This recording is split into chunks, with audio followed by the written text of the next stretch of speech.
बहुत साल पहले की बात है। सीतापुर नाम का एक गांव था। उस गांव में एक बहुत ही बड़ी हवेली थी। वह सिर्फ भूतों का ही वास था। जो भी उस हवेली में जाता था भूत उसे मौत के घाट उतार देता था और उसके कटे हुए सिर को बाहर रास्ते में फेंक देता था, ताकि लोग समझ जाएं कि इस हवेली पर सिर्फ मेरा राज चलेगा और किसी का भी नहीं। इस डर से लोग वहां कभी नहीं जाते थे और इसलिए उसे खूनी हवेली भी कहा करते थे। उस भूतिया हवेली में रहने वाले भूत ने इतना दहशत फैला रखा था कि लोग उस हवेली के आसपास भी जाना नहीं चाहते थे। यहाँ तक कि भेड़ बकरी भी अगर गलती से घास चरते चरते वहाँ पहुँच जाए तो वो भी तुरंत अपना दुम दबाकर भाग जाते थे, क्योंकि वह भूत जानवरों को भी नहीं छोड़ता था। एक दिन अमावस की रात थी। आसमान में बहुत बादल घिरे हुए थे और बारिश भी जोरों की हो रही थी। उसी गांव के तीन दोस्त राजू, शिवम और दीपक उसी रास्ते से स्टेशन जा रहे थे। उन्हें शायद उस हवेली और उस रास्ते के बारे में कुछ पता नहीं था।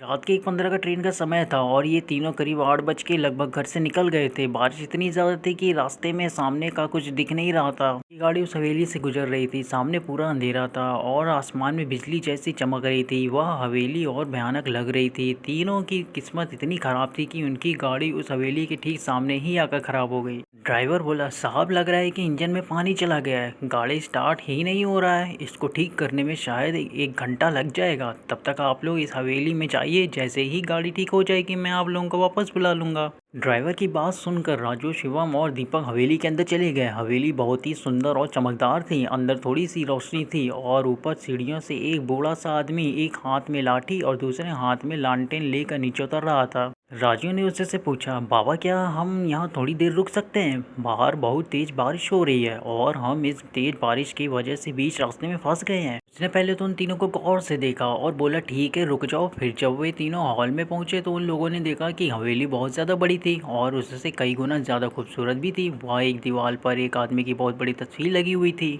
जिसकी बड़ी सी मूछें, एक हाथ में तलवार और दूसरे हाथ में पहले ज़माने का बंदूक था, एकदम राजा की तरह। और उस तस्वीर को देखने में डर महसूस हो रहा था। ऐसा लग रहा था कि ये कोई मामूली तस्वीर नहीं है। दीपक ने तुरंत उस बाबा से पूछा, बाबा क्या आप इतने बड़े हवेली में अकेले रहते हो और इस तस्वीर में ये आदमी कौन है? बाबा ने दीपक से आंख मिलाकर कहा, ये इस घर का मालिक थे, जो कई साल पहले इनकी मौत हो गई और मैं इनका रिश्तेदार हूँ और इस हवेली की देखभाल के लिए आता जाता रहता हूँ। आज बारिश की वजह से मैं भी घर नहीं जा पाया। चलो मैं तुम लोगों को कमरा दिखा देता हूँ। राजू, शिवम और दीपक उसके पीछे पीछे चल दिए। वे लोग सीढ़ी के सामने जैसे ही गए तो ऐसा लगा कि कोई उन्हें छुपकर देख रहा है। फिर उन लोगों ने अनदेखा कर दिया। कमरे तक जाते जाते अचानक उन लोगों की नज़र वापस राजा की तस्वीर पर पड़ी। थोड़ी देर के लिए उन्हें ऐसा लगा कि उसके हाथ और सिर हिला। शायद उन सबका वहम था या सच, पता नहीं, लेकिन ये सब देखकर उन लोगों को थोड़ा डर गए थे। फिर वो बाबा उन सबको एक कमरे में लेकर गया। फिर उन लोगों ने अपना अपना सामान रखा और सो गए। वे लोग इतना थक चुके थे कि बिस्तर पर लेटते ही नींद आ गई। रात के शायद 12 बजे का समय हुआ होगा। तभी शिवम अचानक चिल्लाने लगा। उसकी आवाज़ सुनकर उसके दोनों दोस्त जाग गए और उससे पूछने लगे, क्या हुआ भाई, तू इतनी ज़ोर से क्यों चिल्लाया? फिर शिवम बोला, मुझे एक बहुत डरावना सपना आया था। मैंने देखा कि उस फोटो वाला आदमी हम तीनों को मारने आया है। शिवम की बात सुनकर राजू और दीपक को मजाक लगा, इसलिए उन दोनों ने उसे समझाया और दोबारा सुला दिया और खुद सो गए। फिर थोड़ी देर बाद बिल्कुल वही सपना राजू और दीपक को आया।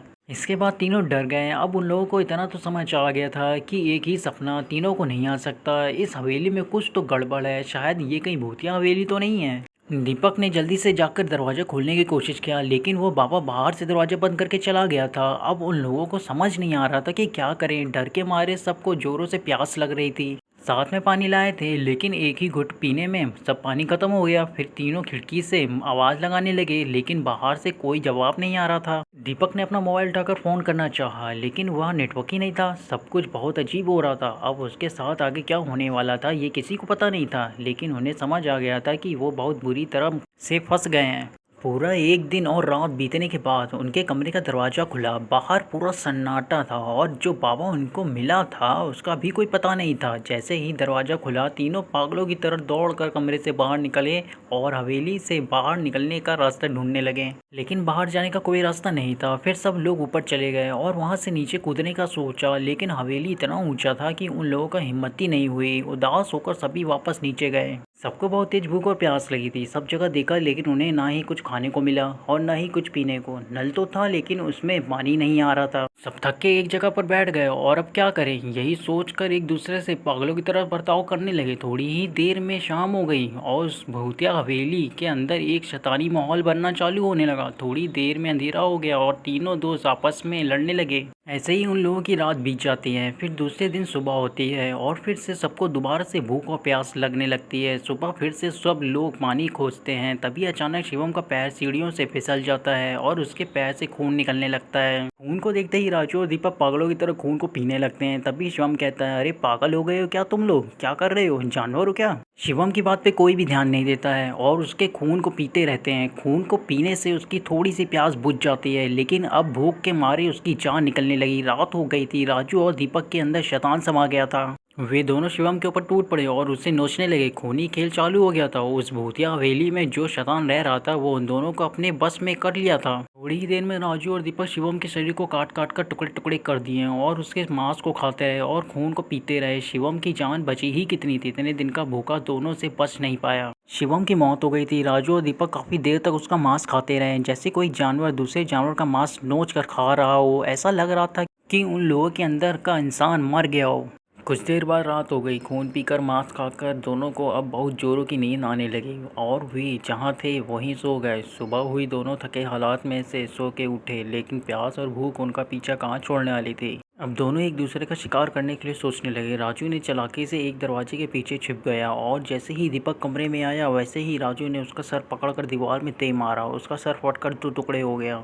जमीन पर पूरा खून ही खून बहने लगा। राजू उसका खून देखकर खुश हो गया और उसे पीने लगा, मांस को खाने लगा। हैवानियत अपने चरम सीमा पर थी। शैतान उसके ऊपर हावी हो चुका था। उसे सोचने समझने का मौका ही नहीं दे रहा था। अभी कुछ देर बाद राजू के शरीर में एक बिजली से लहर चलने लगी। वो कभी दीवार में तो कभी दरवाजे में अपना सर को मारने लगा। उसका शरीर उसके वश में नहीं था। ऐसा काफी देर तक किया और अंत में खुद मर गया। इस तरह हॉरर स्टोरी के लिए like and share and subscribe जरूर करना। मिलता हूँ आपसे अगली स्टोरी में।